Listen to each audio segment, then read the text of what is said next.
Hey, what's going on, everybody? Steve here, Rake and Profit, coming to you from a somewhat chilly day here in Connecticut, going for my daily walk. I try to get in about 10,000 to 12,000 steps per day. And I figured, you want to know what? Let's shoot a video and let's talk about why a lot of resellers who make good money and, generate good sales, maybe on eBay or Amazon, why a lot of people don't really have much money at the end of the day, okay? Now, the first thing to say is all because you do a bunch of sales, it doesn't mean that you're gonna have a bunch of money at the end of the day, because what you have to remember is there's a difference between revenue versus gross profit versus net profit versus cash flow, what you actually put into your pocket after having to reinvest back into the business, buying inventory, paying your team, prep center, softwares, tools.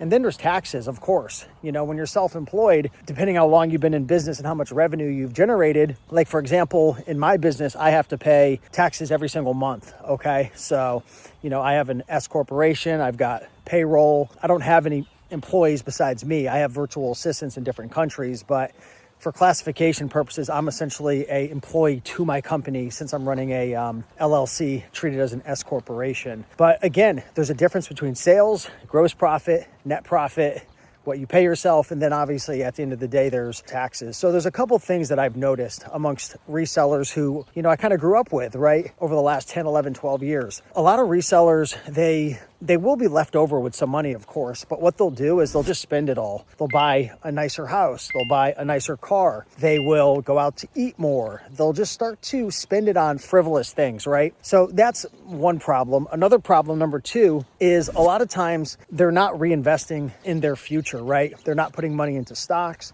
They're not taking advantage of retirement accounts. Like, for example, I have an LLC, an S corporation, and, every year my accountant lets me know how much I want to put into my retirement accounts, which essentially lowers my tax liability. So I pay less taxes. Of course, I have to put that money into an account that I'm not gonna be able to touch for a while, but that's a way that I'm able to invest in my future. And then I typically just invest those funds in my retirement account within my Charles Schwab in an index fund.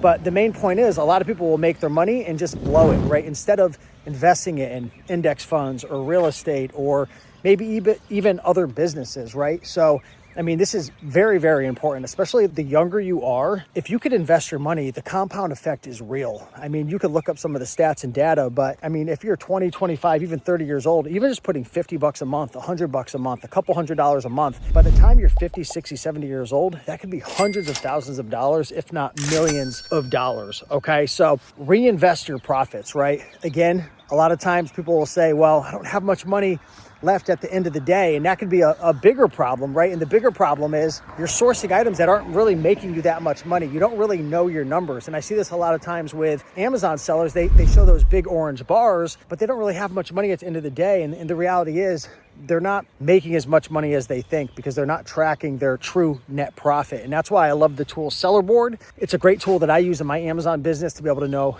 ASIN profitability, gross profit, net profit, refund rates, really see all the holes in the boat essentially, and where the money's coming in, where the money's going out, so on and so forth, okay? So you've got to know your numbers. And the last thing I'll say is if you don't pay attention to everything to do with your money, like where your money's coming in, where your money's going out, your personal expenses, your business expenses, you have to become almost like a private detective, and you've got to watch your money. You've got to micromanage your money. You've got to pay attention to it. And there's ways to set up systems, right? I've got a bunch of spreadsheets. I've got bookkeepers. I've got different systems in place to keep an eye on all of my credit cards, on my credit reports, on all of my income, my bank accounts, everything, right? You've got to literally become obsessed with knowing where your money is at all times, okay? And this doesn't take a ton of time.